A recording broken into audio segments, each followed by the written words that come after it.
ആ പിന്നെ ഇക്കൊല്ലത്തെ ഓണം അടിപൊളിയായിരുന്നില്ലേ? നമ്മനെ തൂക്കി. പിന്നെ വണ്ടിക്ക് വണ്ടി, ട്രിപ്പിന് ട്രിപ്പ്, എല്ലാം വൈബായിരുന്നില്ലേ? കുറച്ച് മരുന്നുണ്ടായിരുന്നു. ആ ഫണ്ടിന്റെ ഇഷ്യൂ ഉണ്ടായിരുന്നു, അത് നമ്മ മറിച്ചപ്പിങ്ങ പോന്നു. ആ വലിയ സീനൊന്നുമില്ലേ. ഇനിയിപ്പൊ കൊറേ പരിപാടി വരാൻ കിടക്കണല്ലേ, എല്ലാം ഒന്ന് കളറാക്കണം. ക്രിസ്മസ് ഒക്കെ വരാനല്ലേ? ആ എല്ലാം ഒന്ന് ഉഷാറാക്കണം. എടാ നിക്കേ, എൻ്റെ ഒരു കൂട്ടുകാരൻ വേണ്ട, ഞാൻ പൊളിക്കാം.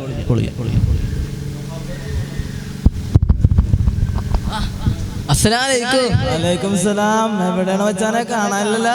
മദ്രസ ലീവൊക്കെ ഉണ്ട്, ലീവൊക്കെ തീരെ കുറവാടാ. എന്താണ് വെച്ചാനെ ഓണത്തിന് അവധി ഇല്ലേ?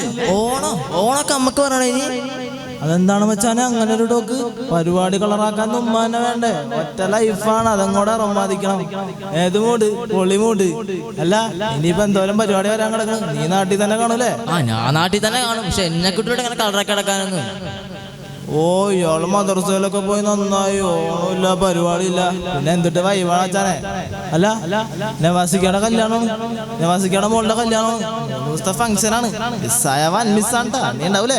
കല്യാണം, ഇപ്പോഴത്തെ കല്യാണം ആൾക്കാർ പലിശ വാങ്ങി ആണും പെണ്ണുങ്ങൾ കൂത്തടക്കുന്ന കല്യാണം. അതിന് പോകേണ്ട പേരിട്ടൊക്കെ മഞ്ഞക്കല്യാണം, പച്ചക്ക, ഇങ്ങനെ ഓരോ പേട്ടി. എന്താണ് ഈ ദുനിയാവിന്റെ പോക്ക്? എങ്ങോട്ടാ? അല്ല കാക്കട്ടെ, നിനക്ക് എന്തിനാ ഉള്ള? നീ ദുനിയാവിലൊന്നും അല്ലേ? എന്ത് ദുനിയാവ്? നീ ദുനിയാവ് പറയുന്നല്ലോ. എടാ നമ്മൾ രണ്ടും ഈ ദുനിയാവിൽ നാളെ എനിക്ക് യാത്ര പോകണം, എനിക്കറിയാവോ? അതൊക്കെ ശരിയാണ്. എന്നാലും നീ ഇങ്ങനെ ഓണത്തിന് അത്തപ്പൂട്ട് ക്രിസ്മസ് അടക്കം പിടിച്ചാൽ ഒരു കാര്യമില്ല. നീ ഓരോരുത്തർ നമസ്കരിക്കുന്നുണ്ടോ? നിന്റെ ടീംസായിട്ട് ഇങ്ങനെ പോലെ ഓണത്തിനൊക്കെ ആയിട്ട് ഓരോരുത്തർ നമസ്കരിക്കും. എത്ര നാളെ നമസ്കരിച്ചിട്ട് നീ നമസ്കരിച്ചോ? പിന്നെ ഇവിടെ നിന്ന് ചെയ്യാൻ സമയമില്ല. ഒന്നുമില്ല, ഞാൻ വെള്ളിയാഴ്ച പള്ളിയിൽ പോകണ്ടേ? ഷാമി എന്നെ ഉപദേശിക്കാനോ നന്നാക്കാനൊന്നല്ല ഞാന്. നിന്റെ അവസ്ഥ ഉണ്ട് എനിക്ക് വിഷം വരുവാടാ.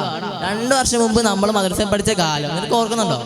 അന്ന് ഉസ്താദിന്റെ സംസാരം കേട്ടാണ് ഞാൻ എൻ്റെ ജീവിതം മനസ്സിലാക്കിയത്. അന്ന് നീ എന്നെ തടഞ്ഞ്, അന്ന് നിന്നെ അനുസരിച്ചാണെങ്കിൽ ഓർത്തു നോക്കും, ഞാൻ ഇങ്ങനെ നാട്ടിൽ തെണ്ടിപ്പിള്ളേ നടക്കുന്ന തെണ്ടി തരുന്ന അവസ്ഥ വന്നേനെ. ഒരു വക്കത്ത് കാണാല്ലേ അള്ളാഹ് എനിക്ക് ഭയങ്കര ശിക്ഷ കിട്ടും, അറിയാം എനിക്ക്. അപ്പൊ നീ നിന്നെ ഓർത്ത് നോക്ക്, നിന്നെ എത്ര നമസ്കാരം പോയിക്കുന്നേ? നീ എന്താ എനിക്കൊന്നും പറയില്ല നിനക്ക്? ആഗ്രഹമൊക്കെ ഉണ്ട്, പക്ഷെ തോന്നണ്ടേ. നന്നാ വലിയ കാര്യം ചെയ്യണോ?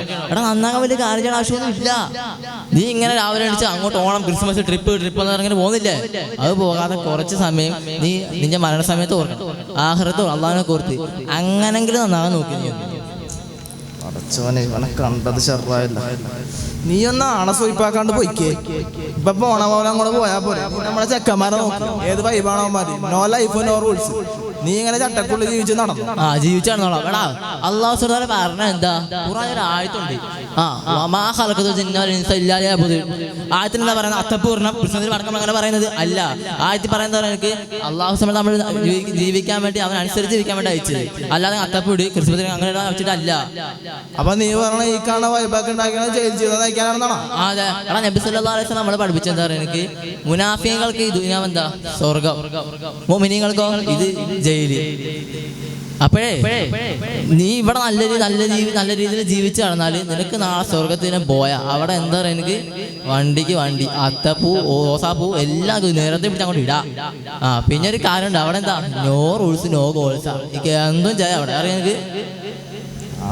ഇപ്പോഴല്ലേ സംഭവമൊക്കെ മനസ്സിലാവും. അല്ല നീ കാര്യാക്കൊന്നും വേണ്ട, ഇങ്ങനെ എല്ലാവരുടെ ജീവിതം ഇങ്ങനെ തന്നെയാണ്. ഇങ്ങനെ പലരും പല രീതിയിൽ തന്നെ വന്നവരാ. നീ കുറച്ച് സാധാരണ ചെലവഴിച്ച് ജമാഅത്തൊക്കെ പോയി നന്നാവാൻ നോക്കി. നന്നാവണം, വെറുതെ ഇങ്ങനെ ഓരോ.